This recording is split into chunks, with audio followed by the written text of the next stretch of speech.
నువ్వు నాకంటే ఎక్కువ బిజీగా ఉంటావు, నీకు నాకంటే ఎక్కువ పని ఉంటుంది, నేను ఒప్పుకుంటా. అందుకే మళ్ళొకసారి చెప్తా ఉన్నా ముఖ్యమంత్రి గారు, ప్లేస్ మీరే డిసైడ్ చేయండి, టైం మీరే డిసైడ్ చేయండి. ఆఖరికి నీ జూబ్లీ హిల్స్ ప్యాలెస్కు రమ్మంటే కూడా తప్పకుండా వస్తాం. కానీ మీరు ఏ అంశం మీద చర్చ పెట్టినా మేము సిద్ధంగా ఉన్నాం. కేసీఆర్ తయారు చేసిన గులాబీ దండు, గులాబీ సైనికులం సిద్ధంగా ఉన్నాం.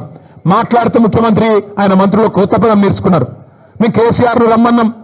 అరే నీకు నేను ఒకటే అడుగుతున్నా ముఖ్యమంత్రి, మా పిల్లలు సోషల్ మీడియాలో పోస్ట్ పెడితేనే గడగడలాడుతున్నావు, నీకు కేసీఆర్ కావన్నా? చిన్న పిల్లలు, కాలేజీలో చదువుకునే పిల్లలు చిన్న చిన్న పోస్టులు పెడితే దానికే గడగడలాడుకుంటే వాళ్ళని తీసుకుపోయి జైల్లో పెడుతున్నావు, నీకు కేసీఆర్ కావన్నా?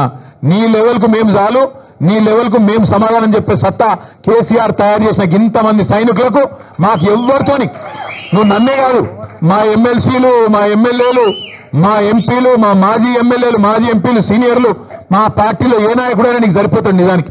కానీ నువ్వు ముచ్చటపడుతున్నావు, పేరు తీసుకున్నావని నేను వచ్చినా, మళ్ళా నువ్వు ఎప్పుడు పిలిచినా వస్తా. లేదా నీకు చర్చ చేసే ధైర్యం లేదు, స్పీకర్ గారిని అడ్డం పెట్టుకొని మైక్ కట్ చేసుకుంటా అసెంబ్లీనే టైంపాస్ చేస్తా అంటే అది కూడా ప్రజలు చూస్తూ ఉన్నారు. నీకు నిజంగానే నిజాయితీ ఉంటే, నిబద్ధత ఉంటే చర్చకు రా, లేకపోతే ముక్కు నేలకు గీసి కేసీఆర్కు క్షమాపణ చెప్పు.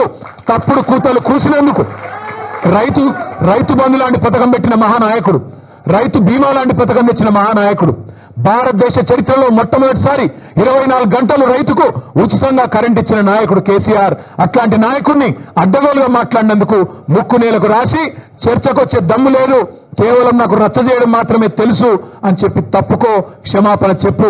అంతేగాని ఇట్లాంటి పనికిమాలిన డైలాగులు, పనికిమాలిన సవాళ్లు మరొకసారి విసిరొద్దు. విసిరితే మాట మీద నిలబడు అని మళ్ళొకసారి విజ్ఞప్తి చేస్తూ, ఈరోజు పెద్ద ఎత్తున కదిలి వచ్చిన మా ఆడబిడ్డలు, మా అన్నదమ్ముళ్ళు పేరు పేరున అందరికీ నమస్కారాలు. చివరిగా ఇంగ్లీష్ మీడియా, హిందీ మీడియా కూడా ఉన్నది, వారి కోసం ఒక